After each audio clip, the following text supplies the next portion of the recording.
Evangelho segundo Marcos, capítulo 15, irmãos, a partir do verso 33, diz assim a santa e inerrante palavra de Deus.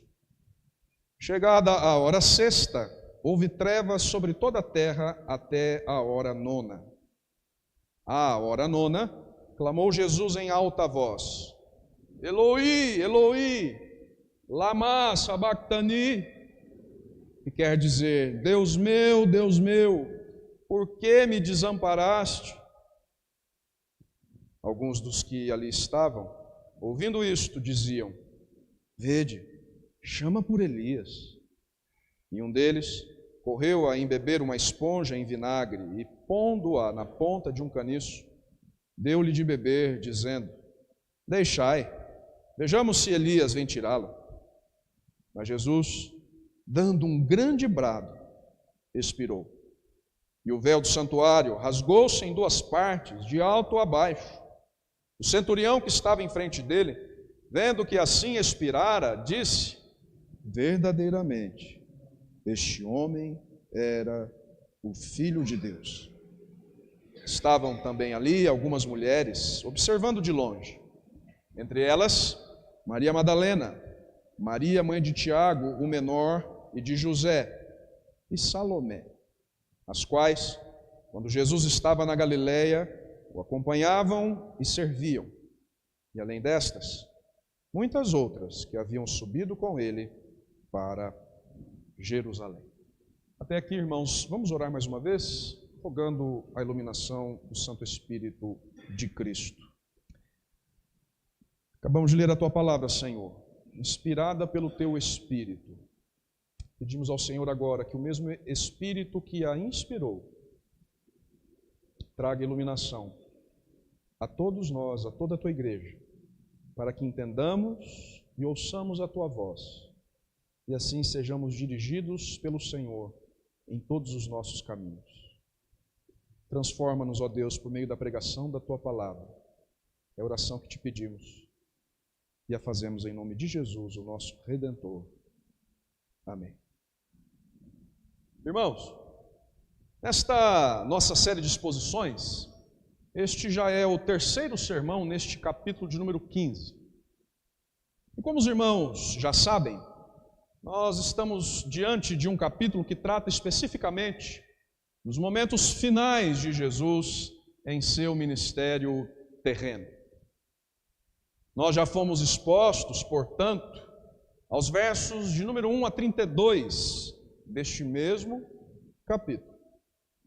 Versos nos quais vimos Marcos narrar, irmãos, a condenação de Jesus por Pilatos e a sua crucificação entre malfeitores. Os irmãos devem estar lembrados disso, assim espero.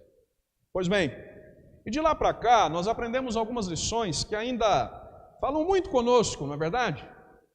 Lições relacionadas, sobretudo, à nossa história como povo salvo por Deus na pessoa de seu Filho.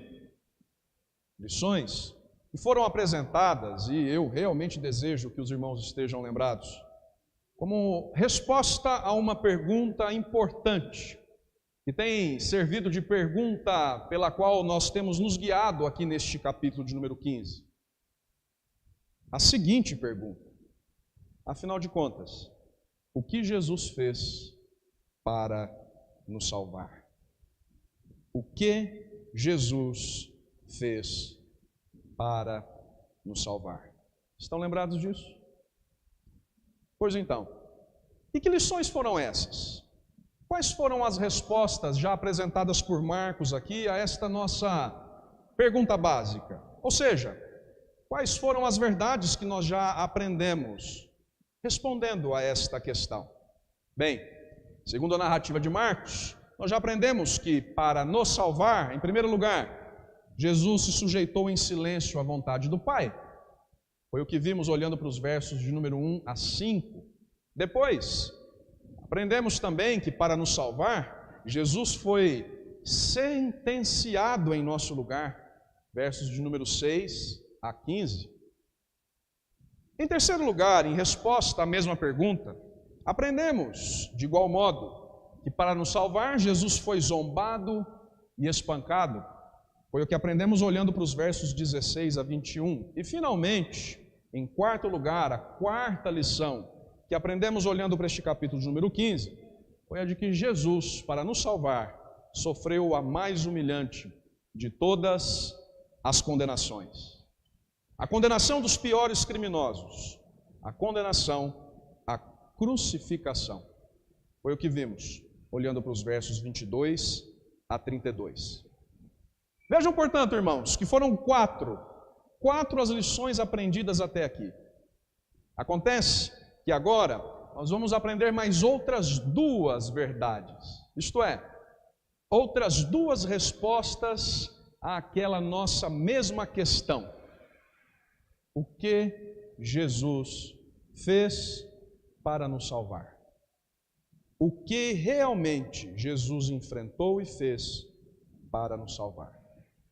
Além das quatro respostas que já vimos aqui, outras duas serão vistas agora. A começar pela seguinte delas, primeira lição da noite.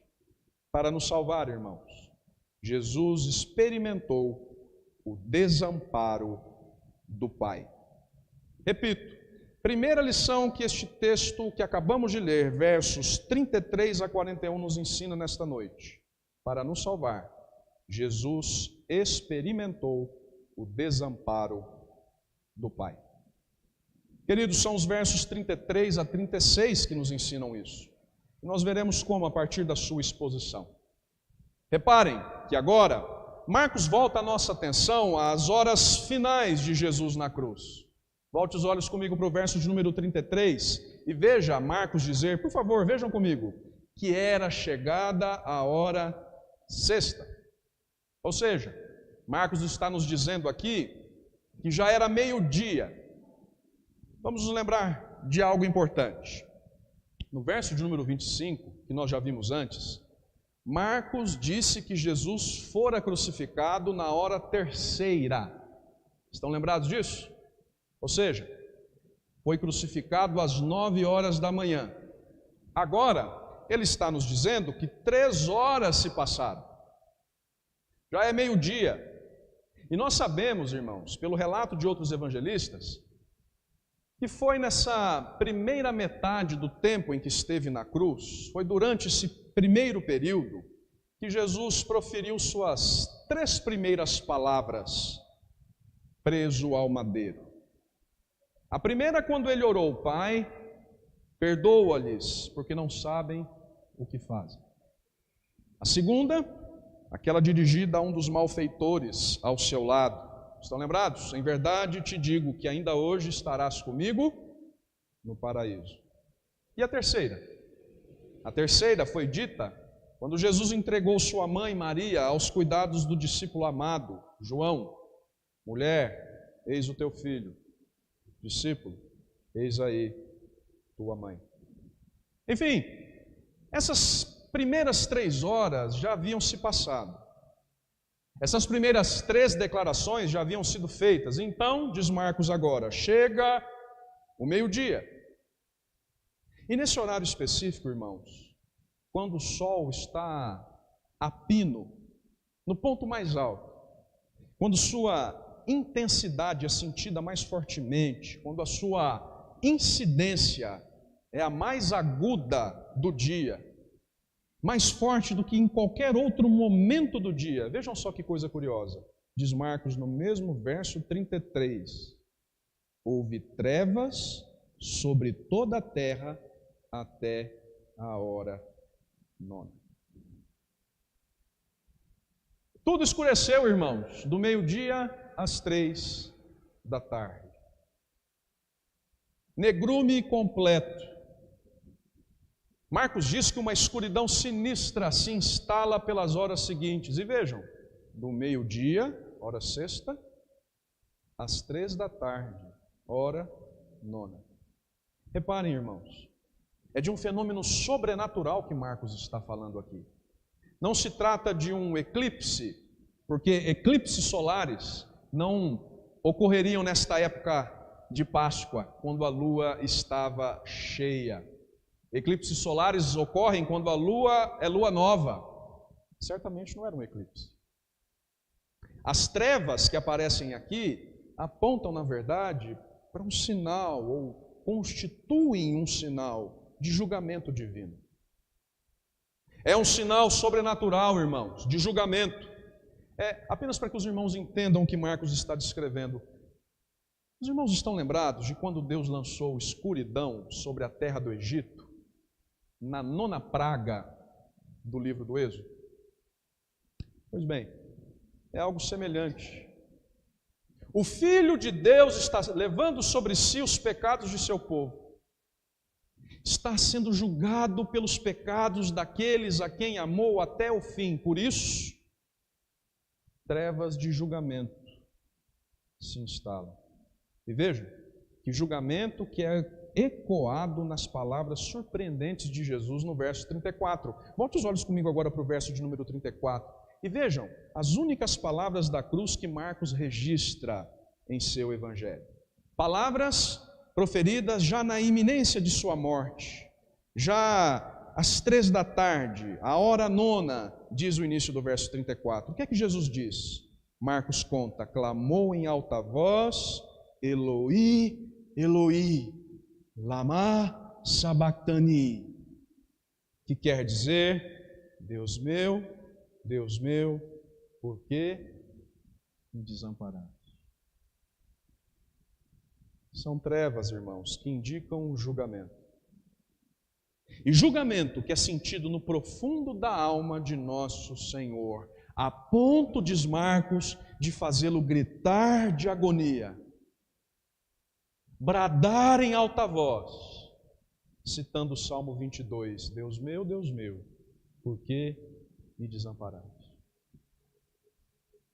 Jesus, irmãos, estava bebendo o cálice da ira do Pai. Agonia aterradora, algo que nós jamais seremos capazes de dimensionar perfeitamente. Ele grita o seu sentimento de ter sido abandonado por seu pai. E entendam, irmãos, o seu abandono por Deus é real, porque Deus colocou o pecado de muitos sobre ele. Como o apóstolo Paulo escreve aos Coríntios, Deus o fez pecado por nós, para que nele fôssemos feitos justiça. São palavras dolorosas. O seu desamparo e a sua agonia na cruz são símbolos do próprio inferno. Notem, é como se o inferno tivesse vindo ao Calvário naquele dia. Na cruz, Jesus experimenta a punição que estava reservada para o povo pecador que aqui Ele está salvando. Deus não pode estar onde está o pecado, meu irmão. Deus não tem comunhão nenhuma com o pecado. Por isso, aquele que leva sobre si os pecados do seu povo, experimenta o desamparo de Deus Pai. Era necessário, irmãos, que assim acontecesse. O Pai permite, portanto, que o Filho sofra seu julgamento sozinho. Por um tempo, a proximidade de sua comunhão com o Pai é obscurecida. Jesus sente o horror do juízo. Bom, é verdade que nem todos os que estavam presentes ali entendem as palavras do Senhor. Viram isso no verso 35? Volte os olhos comigo para o verso 35 da sua Bíblia e vejam o que Marcos continua a dizer. Alguns dos que ali estavam, ouvindo isto, diziam, vede, chama por Elias. Por que confundiram, irmãos? Confundiram porque Eloi, Eloi, palavras para Deus meu, de fato, na língua corrente, eram semelhantes à palavra para Elias. Então, ao ouvir Jesus dizer Eloi, Eloi, alguns dos que ali estavam acharam que Jesus estava clamando pela ajuda de Elias. E aqui vamos entender, era corrente entre os judeus dessa época a crença de que Elias ajudava aquele a quem pedisse. Elias, aquele que não experimentou a morte, que foi arrebatado. Então é por isso que alguns que presenciavam a crucificação entenderam que Jesus estava chamando não por seu pai, mas por Elias. E aí começam a zombar dele. Diz Marcos no verso de número 36, que alguém encharca uma esponja com vinagre de vinho, e agora, cumprindo o Salmo de número 69, e leva à boca de Jesus. Vejam, irmãos, muito provavelmente por crueldade. O intuito, provavelmente, é alongar o sofrimento de Jesus, é impedir que ele morra rapidamente, dando-lhe um pouco de refresco. O intuito, provavelmente, é o de dar mais um pouco de tempo para ver, e aqui notem a zombaria, final do verso de número 36, se Elias viria mesmo tirá-lo da cruz. Seja como for, irmãos, o fato é que não era por Elias que Jesus estava chamando. Ele estava chamando pelo Pai. E isso porque experimentar ali no madeiro o desamparo de Deus Pai. Aliás, essa é a nossa primeira lição da noite, não é? É isso que Marcos nos ensina aqui, não é? Em primeiro lugar, para nos salvar, Jesus experimentou o desamparo, o abandono do Pai. Vejamos, irmãos, como isso se aplica a nós hoje. É porque Jesus foi abandonado, meu irmão, minha irmã, ali na cruz, desamparado pelo Pai, que nós hoje, eu e você, podemos ser recebidos como filhos. Compreendam, meus irmãos, como isso nos toca diretamente. Jesus foi desamparado para que eu e você pudéssemos ser recebidos. Foi desamparado para que outros como nós pudessem ser aceitos. O que eu estou dizendo, irmãos, é que Jesus enfrentou o peso da ira de Deus em nosso lugar. Passou pelo inferno, portanto, naquele madeiro, para que eu e você fôssemos salvos da condenação eterna. Porque, entendam, Deus não deixa pecados impunes. Ele é um Deus santo, um Deus justo. O pecado, portanto, meu irmão, precisa ser punido por Deus. Como pecadores, portanto, nós deveríamos pagar pelos nossos pecados. E a Escritura é clara ao dizer que o salário do pecado é a morte. É o que a santidade e a justiça de Deus exigem do pecador. Mas o que Deus fez? Enviou seu Filho, irmãos, para levar sobre si a condenação que era nossa. Vejam a beleza do Evangelho. Deus nos deu um substituto, de um modo que nós não conseguimos entender perfeitamente. Desamparou o próprio Filho eternamente gerado, para que eu e você fôssemos adotados. E sabem o que isso nos ensina? Sabem como isso toca diretamente em nós? O mundo pode nos desamparar, meu irmão, minha irmã, mas a dor e a agonia decorrentes disso jamais serão tão intensas como a dor e a agonia que Jesus experimentou na cruz ao ser desamparado pelo Pai. E Jesus a enfrentou, ou as enfrentou, meu irmão, para que eu e você, que cremos em seu nome, fôssemos aceitos. Vejam como isso é bonito. Vejam como isso é lindo. Foi por ter desamparado o seu Filho, irmãos, que nós podemos descansar na certeza de que Ele nunca nos desamparará.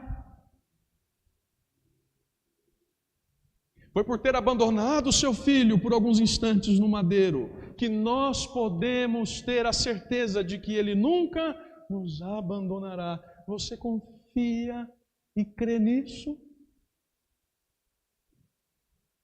Nós nunca seremos abandonados por Ele, porque Ele enviou alguém em nosso lugar que experimentou o seu abandono. Sabem? Isso serve de consolo para nós, meus irmãos.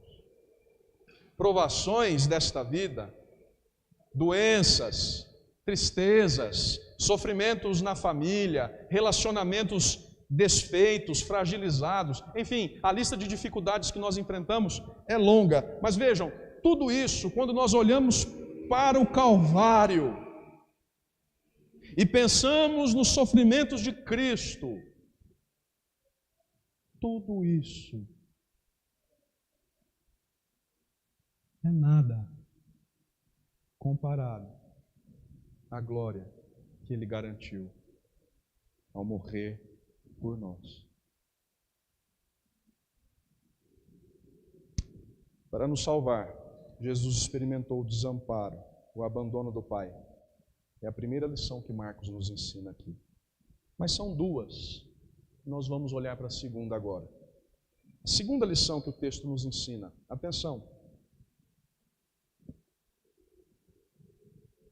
A segunda resposta, portanto, à pergunta: o que Jesus fez para nos salvar? É a seguinte: para nos salvar, Jesus morreu, dando a nós acesso irrestrito a Deus. Segunda e última lição do texto: para nos salvar, Jesus morreu, dando-nos acesso irrestrito a Deus. São os versos 37 a 41 por fim que nos ensinarão isso, e vamos ver como. Percebam que no verso 37, volte os olhos comigo para o verso de número 37.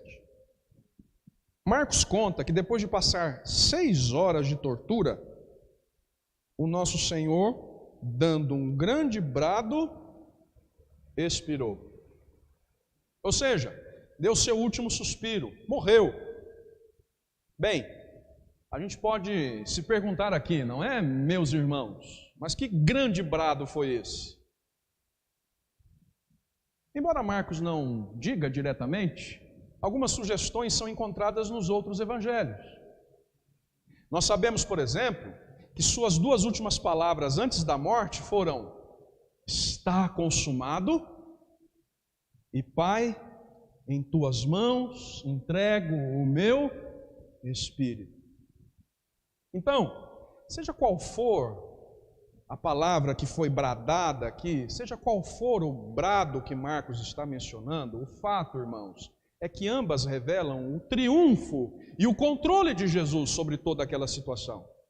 A propósito, vamos entender algo importante. A morte de Jesus, irmãos, não foi uma morte comum. Pelo contrário, porque normalmente os homens na cruz sofriam exaustão completa. Ficavam inconscientes antes de morrer, totalmente esgotados. No entanto, vejam, o Senhor não termina em exaustão. Ele termina com força, com um brado, diz Marcos, um grito alto, um grito de vitória. Notem, ele controla os eventos. A imagem aqui, irmãos, é basicamente a seguinte: quando soube que havia cumprido todas as profecias relacionadas à sua pessoa,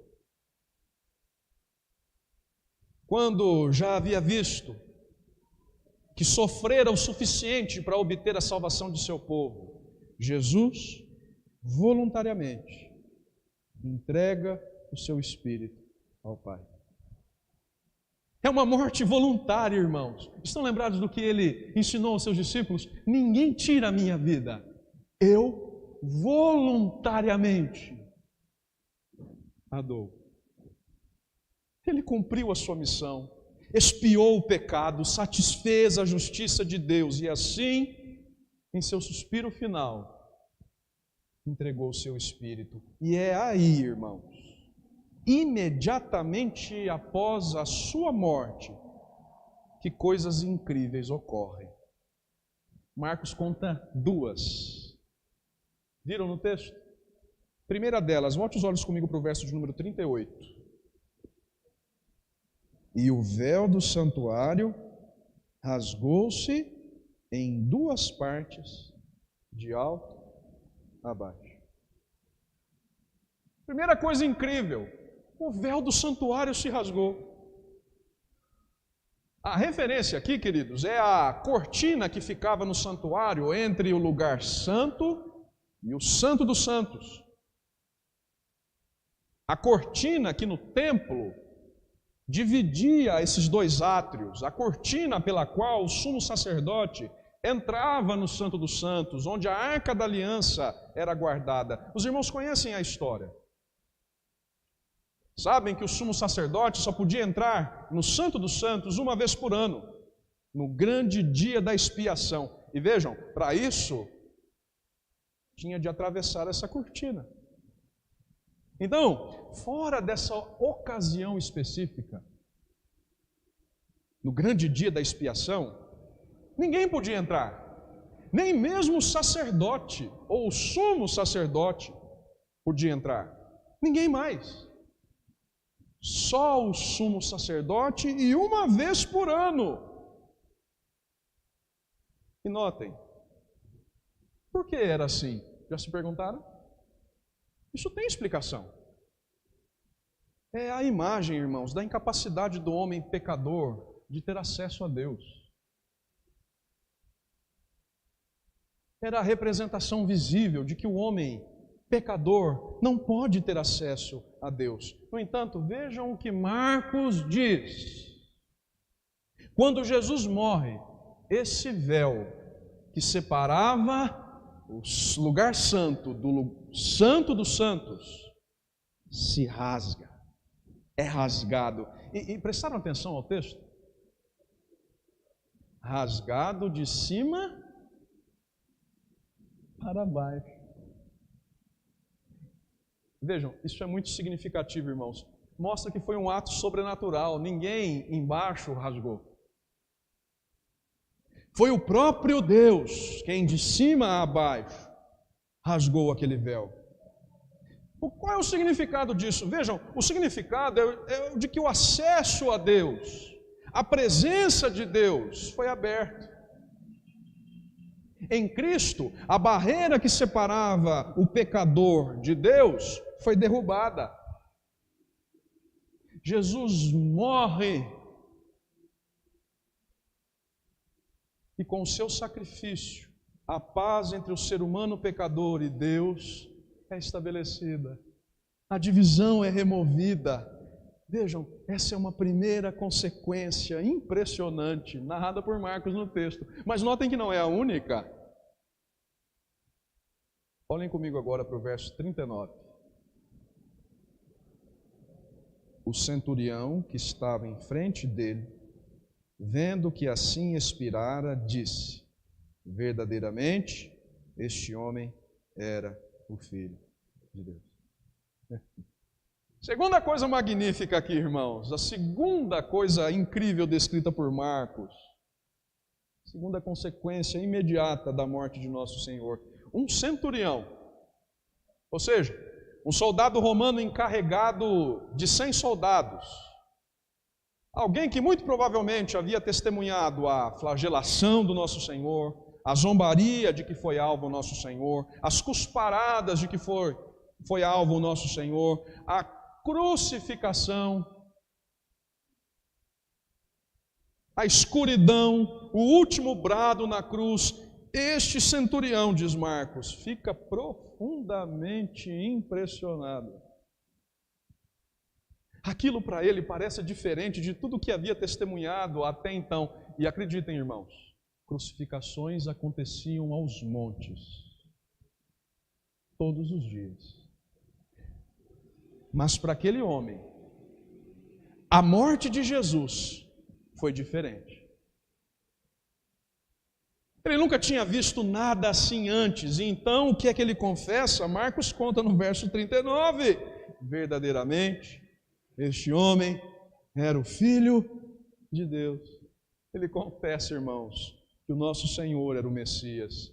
Vejam, é verdade, há muita discussão em torno disso aqui, Mas nós temos motivos de sobra para acreditar que essa é uma confissão verdadeira. Ou seja, é plausível achar, irmãos, que foi uma expressão de fé por parte daquele centurião. E por que isso é incrível? É porque é um gentil. É um romano que confessa Jesus como Messias. Reparem os efeitos da obra de reconciliação feita na cruz. A salvação é estendida a toda a gente, a todo povo, raça, língua e nação. E é muito interessante observar que este evangelho, que começa apresentando Jesus como Filho de Deus, lá no capítulo 1, verso 1, esteja sendo encaminhado agora, no término, com a mesma declaração na boca de um gentil.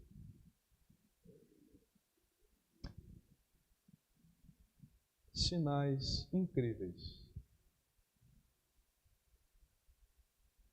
Sinais incríveis que Marcos narra como consequências imediatas da morte de Jesus. E é assim que ele termina a passagem, registrando a presença ao longe, versos 40 e 41, de algumas mulheres que acompanharam Jesus em seu ministério. Reparem, isso também não deixa de ser curioso, não é?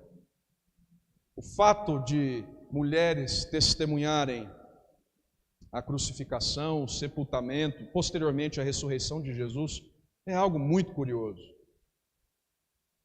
Notem, aqueles que eram ignorados pelos líderes religiosos de então, gentios, mulheres, têm um papel importantíssimo no ministério de Jesus. É assim, irmãos, que Marcos nos ensina a segunda e última lição da noite. O que Jesus fez para nos salvar? Para nos salvar, Jesus morreu, dando-nos acesso irrestrito a Deus. Algumas aplicações e nós terminamos aqui. Vejam. Eis a beleza da mensagem da cruz. Jesus morreu em nosso lugar e por isso, irmãos, nós podemos ser reconciliados com Deus. Obtivemos acesso irrestrito a Deus, fomos perdoados e levados, integrados à sua família. Essa é a boa nova do Evangelho. Não há mais culpa para quem crê em Jesus. Não há mais separação de Deus para quem crê em Jesus. O véu foi rasgado. Você que crê nisso, meu irmão, minha irmã, eu pergunto, tem vivido então de modo a honrar essa obra? Tem, como escreve o autor da carta aos Hebreus, com intrepidez, para entrar no Santo dos Santos, pelo sangue de Jesus, pelo novo e vivo caminho que Ele nos consagrou pelo véu, tem de fato se aproximado do Senhor com sincero coração, em plena certeza de fé? Vejam, irmãos, em Cristo nós temos livre acesso a Deus, acesso irrestrito, não importa se somos judeus ou gentios, não importa se somos homens ou mulheres, altos ou baixos, mais ou menos instruídos, escolarizados. Todos nós que cremos em Cristo, por Ele temos acesso livre a Deus. Aproxima-te de Deus. Então, meu irmão, minha irmã, entra em tua presença. Entra na sua presença pelo sangue de Cristo. Não negligencie essa bênção. Agora, a você que ainda não é crente, eu pergunto por fim, que ainda não recebeu Jesus como Senhor e Salvador de sua vida, talvez alguém nos assista de casa e esteja nessa condição. E você, meu amigo, até quando estará em guerra com Deus? Até quando estará em inimizade, distante de Deus? É só por Cristo que nós podemos ter livre acesso a Deus. Recebe Cristo, portanto, como teu Senhor e teu Salvador. Se você ainda não fez isso, eu exorto, creia no Senhor Jesus Cristo. Olhe para Ele, confie nele. Acredite no que eu digo, você não pode ser salvo pelas suas obras, não pode acrescentar nada ao que Ele fez na cruz, nada. Simplesmente receba com fé o que Ele fez na cruz e assim desfrute da comunhão eterna com Deus. Essa mensagem também é para você que não é crente, mas que pode ter livre acesso a Deus pelo vivo e novo caminho, Jesus Cristo, o nosso Senhor. Para nos salvar, aprendemos por fim, Jesus morreu, dando-nos acesso irrestrito a Deus. Louvado seja o Senhor, irmãos, pela salvação em Cristo. Seja sempre bendito o Cordeiro de Deus, cujo sangue nos deu acesso irrestrito ao Pai, hoje e sempre, em nome dele mesmo. Amém.